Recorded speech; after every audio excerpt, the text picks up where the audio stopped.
नमस्कार, आप देख रहे हैं सी न्यूज़ भारत में गौरी वर्मा। वक्त हो चुका है न्यूज़ बुलेटिन का।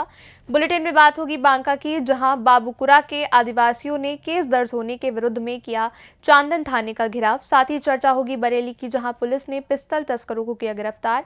और बात होगी पाकुड़ की, जहां अक्षत कलश का पाकुड़िया प्रखंड में किया गया वितरण। और भी तमाम खबरों पर विस्तार से करेंगे चर्चा। खबर बांका से है, जहां बीते गुरुवार को शराब कारोबारियों के खिलाफ चलाए गए समकालीन अभियान के दौरान बाबूकुरा गांव के लोगों द्वारा चांदन थाना के गश्ती वाहन के ड्राइवर को बंधक बना लिए जाने के मामले में पुलिस द्वारा 11 नामजद और 12 अज्ञात के विरुद्ध प्राथमिकी किए जाने को लेकर दर्जनों की संख्या में पहुंचे आदिवासी समुदाय के लोगों ने थाने का घेराव कर विरोध प्रदर्शन किया। ढोल नगाड़े, तीर धनुष, कुल्हाड़ी और हसुआ हाथ में लिए प्रदर्शनकारियों ने तकरीबन 1 घंटे तक थाना गेट के सामने पुलिस प्रशासन के खिलाफ नारेबाजी भी की। हालांकि प्रदर्शनकारियों के अनुरोध पर थानाध्यक्ष विष्णुदेव कुमार द्वारा केस के मामले में अच्छे से अनुसंधान कर निर्दोष व्यक्तियों को न्याय दिलाने के भरोसे के बाद सभी वापस लौट गए।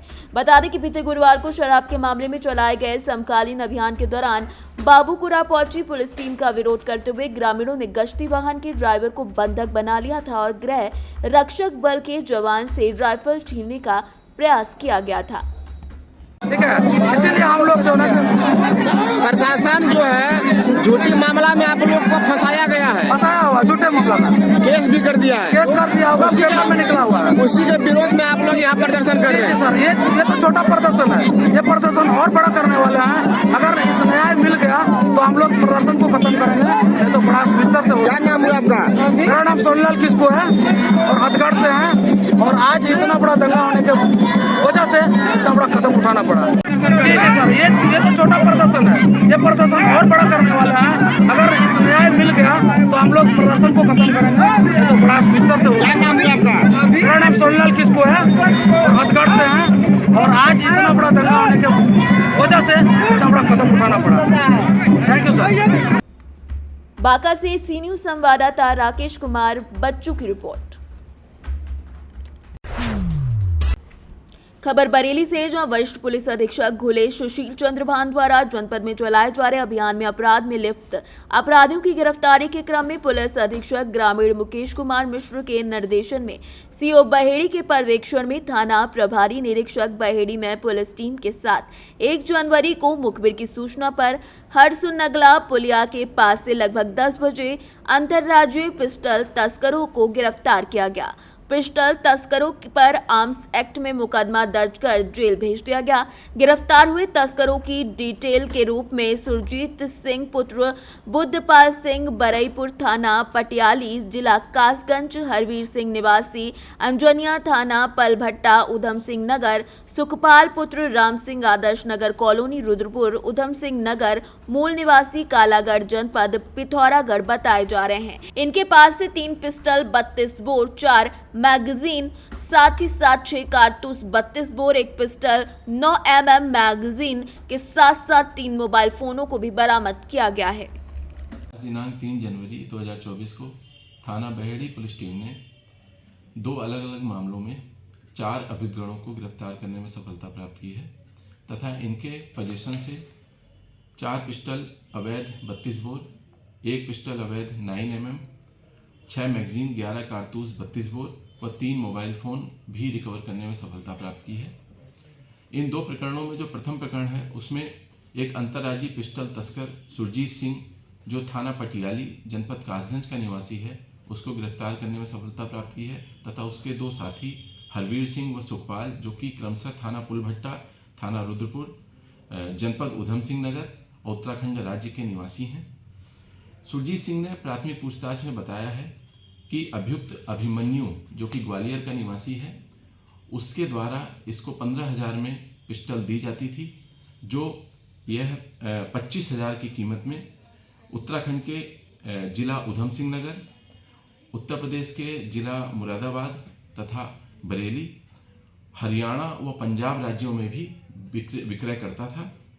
एक अन्य प्रकरण में नदीम उर्फ टार्जन, जो कि बहेड़ी का निवासी है, इसने एक वासिफ खान नामक व्यक्ति पे फायर किया, जिससे उस पर मुकदमा लिख के 307 IPC में उसको जेल भेजा जा रहा है। उससे भी एक पिस्टल रिकवर हुई है। इस प्रकार बहेड़ी पुलिस ने आज कुल 5 पिस्टलों को रिकवर किया है। इन सभी अभिगणों से गहनता से पूछताछ की जा रही है तथा इन असलाहों के स्रोतों की जानकारी की जा रही है, जिससे अन्य रिकवरी भी की जा सके। इन सभी को आज माननीय न्यायालय की अभिरक्षा में भेजा जा रहा है। बरेली से सी न्यूज संवाददाता प्रमोद शर्मा की रिपोर्ट। खबर मथुरा से है, जहां बुधवार को कलेक्ट्रेट सभागार में राज्य मंत्री उत्तर प्रदेश सरकार राजस्व विभाग अनूप प्रधान ने राजस्व विभाग और चकबंदी विभाग की समीक्षा बैठक ली। धारा 24, 34, 38, 67, 80, 116 एवं राजस्व वसूली की समीक्षा, IGRS राजस्व वादों में पंजीकृत निस्तारित एवं 3-5 वर्ष से लंबित वादों के निस्तारण के संबंध में समीक्षा की संबंधित अधिकारियों को निर्देश दिए कि राजस्व संबंधी सभी वादों का निस्तारण प्राथमिकता के आधार पर किया जाए। धारा 67 के अंतर्गत सरकारी भूमि पर अवैध कब्जे पर कार्रवाई करने और लगाए गए जुर्माने की वसूली को यथाशीघ्र वसूलने और अवैध रूप से कब्जा करने वालों के विरुद्ध कार्रवाई करते हुए यथाशीघ्र बेदखली कार्रवाई की जाए और बड़े भू क्षेत्र वाली भूमि को चिन्हित करते हुए प्राथमिकता से कब्जा मुक्त कराने के निर्देश दिए। बैठक में जिलाधिकारी शैलेंद्र कुमार सिंह, अपर जिलाधिकारी वित्त एवं राजस्व योगानंद पांडे, अपर जिलाधिकारी प्रशासन विजय शंकर दुबे, चकबंदी अधिकारी समेत कई लोग मौजूद रहे। आज जनपद मथुरा में राजस्व विभाग की धारा 34, धारा 67, धारा 116, धारा 80, धारा 24 प्रत्येक तहसील की बिंदुवार समीक्षा की गई और समीक्षा में जैसे धारा 24 से 3 महीने के अंदर निस्तारित हो जाना चाहिए। धारा 116 मैक्सिमम 6 महीने का समय रहता है। तो काफ़ी अच्छा कार्य जनपद मथुरा में हुआ है, लेकिन कुछ वादों में जो राजस्व संहिता के अंदर समय दिया है उस समय से काफ़ी डिले था, तो उसमें निर्देशित किया गया कि इन वादों को समय निस्तारित करके तत्काल जिन लोगों ने सार्वजनिक भूमि पर कब्जा किया है उनसे बेदखली की जाए, उन पर जुर्माना लगा करके उनसे जुर्माना भी असूल किया जाए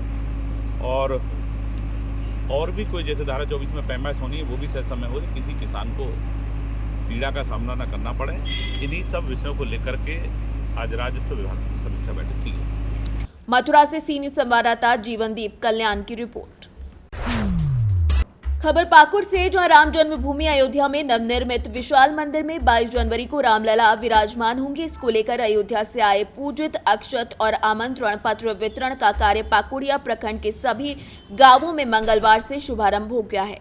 बुधवार को विश्व हिंदू परिषद के जिला मंत्री अरविंद घोष, बजरंग दल के जिला मुख्य संदीप मंडल, प्रखंड मंत्री संतोष साहा पाकुड़िया प्रखंड के गढ़पुरा गांव पहुंचे और स्थानीय विश्व हिंदू परिषद के कार्यकर्ता गोपाल चौधरी, मधुसूदन पाल, विनोद पाल, बाबूचंद भगत समेत कई लोगों ने साथ मिलकर गांव में घर घर जाकर आमंत्रित अक्षत और आमंत्रण पत्र वितरण कर लोगों से अनुरोध कर बताया कि 22 जनवरी को तीर्थ भूमि अयोध्या में राम मंदिर की प्राण प्रतिष्ठा होगी। उस दिन सभी अपने गांव के मंदिर में एकत्रित होकर भगवान राम का पूजन एवं कीर्तन भजन करें।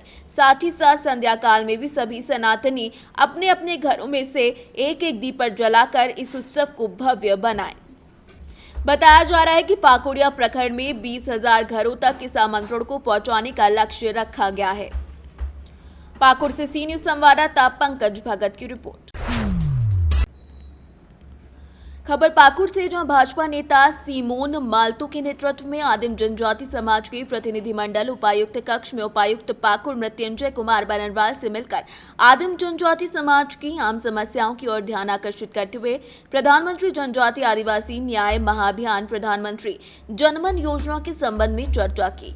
भारत सरकार के आदिवासी कल्याण मंत्री अर्जुन मुंडा के निर्देश पर भाजपा नेता सीमोन मालतो संथाल परगना के सभी उपायुक्त से मिलकर प्रधानमंत्री जनमन योजना के क्रियान्वयन के बारे में जानकारी प्राप्त कर रहे हैं। साथ ही साथ भाजपा नेता अनुग्रहित प्रसाद शाह एवं भाजपा के जिला उपाध्यक्ष हिसाबी राय सहित आदिम जनजाति समाज के अनिल पहाड़िया, सुनील पहाड़िया, पॉलुस मालतो, गणेश पहाड़िया, रामा पहाड़िया समेत कई लोग मौजूद रहे। प्रधानमंत्री जनमन योजना के तहत आदिवासी एवं आदिम जनजाति समाज की बुनियादी समस्याओं के समाधान, उनके जीवन स्तर में सुधार करने की योजना पर बल दिया गया, जो आदिवासी कल्याण मंत्रालय सहित 11 मंत्रालयों के महत्वपूर्ण योजनाओं के सहयोग से क्रियान्वित होगी। प्रधानमंत्री जनमन योजना के क्रियान्वयन के लिए सभी संबंधित अधिकारियों को निर्देश दे दिए गए हैं। 28 दिसंबर को आदरणीय केंद्रीय मंत्री जनजाति मंत्री अर्जुन मुंडा जी फोन किए थे कि पीएम जनमन योजना के तहत आदिम जनजाति गाँवों को सभी बुनियादी सुविधाओं से लेस करना है, ये योजना है। इस संबंध में संथाल के 4 जिला से अब तक प्रगति रिपोर्ट करने का मतलब उनको पोर्टल पर नज़र नहीं आ रही थी। उन्होंने कहा कि आप प्रतिनिधिमंडल से जाके डीसी साहब से मिलिए और इस संबंध में उनसे जानकारी लीजिए, और अगर धीमा गति चल रहा है तो ज़रा सा उस पर कहा जाए और जनवरी के अंत 15 जनवरी तक ये रिपोर्ट आ जाना चाहिए, ताकि अग्रेतर कार्रवाई कल्याण मंत्रालय भारत सरकार से की जाएगी। सो दैट हमने गोड्डा गया, गोड्डा में भी वहाँ भी मिले, वहाँ भी स्थिति धीमी है। साहेबगंज गए, वहाँ 500 गांव है पहाड़िया का, वहाँ भी 28 गांवों का ही मात्र अब तक किया। कल दुमका गए थे, दुमका में 610 गांव है, वहाँ की स्थिति 183 गांव की। हमने रिक्वेस्ट किया वहाँ कि भाई इसको जल्दबाजी में करके दिया जाए, और आज हम पाकुड़ आए।